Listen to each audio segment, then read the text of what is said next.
ವಿಧಾನಸೌಧದತ್ತ ಈಗ ಸಿಎಂ ಸಿದ್ದರಾಮಯ್ಯನವರು ಹೊರಟಿದ್ದಾರೆ ಅನ್ನೋದು ಗೊತ್ತಾಗ್ತಾ ಇದೆ. ವಿಧಾನಸೌಧದತ್ತ ಸಿಎಂ ಸಿದ್ದರಾಮಯ್ಯನವರು ತೆರಳುತ್ತಾ ಇದ್ದಾರೆ.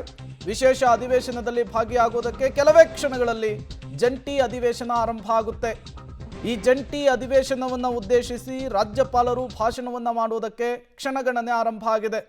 ಯಾವಾಗ ರಾಜ್ಯಪಾಲರು ಅಧಿವೇಶನಕ್ಕೆ ಬರ್ತಾರೆ ಅನ್ನುವಂತಹ ಕನ್ಫರ್ಮೇಷನ್ ಸಿಎಂ ಸಿದ್ದರಾಮಯ್ಯನವ್ರಿಗೆ ಸಿಕ್ತೋ, CS ಕೊಟ್ಟರೋ, ಆ ಕ್ಷಣವೇ ಸಿಎಂ ಸಿದ್ದರಾಮಯ್ಯನವರು ಈಗ ಅಧಿವೇಶನದತ್ತ ಹೊರಟಿರುವಂಥದ್ದು.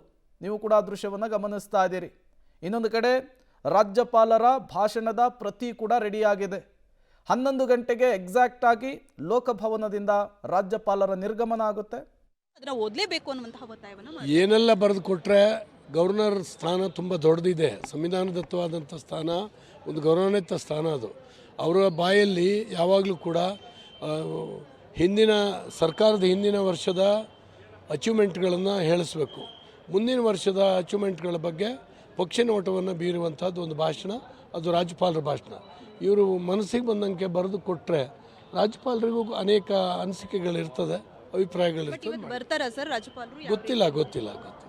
ಇಷ್ಟು ಅರ್ಗಜ್ಞಾನೇಂದ್ರ ಅವರ ಮಾತು. ಕ್ಯಾಮ್ರಾ ಪರ್ಸನ್ ಮಂಜು ಜೊತೆ ಪವಿತ್ರ ಕಟ್ತಲ, ಪಬ್ಲಿಕ್ ಟಿವಿ, ಬೆಂಗಳೂರು.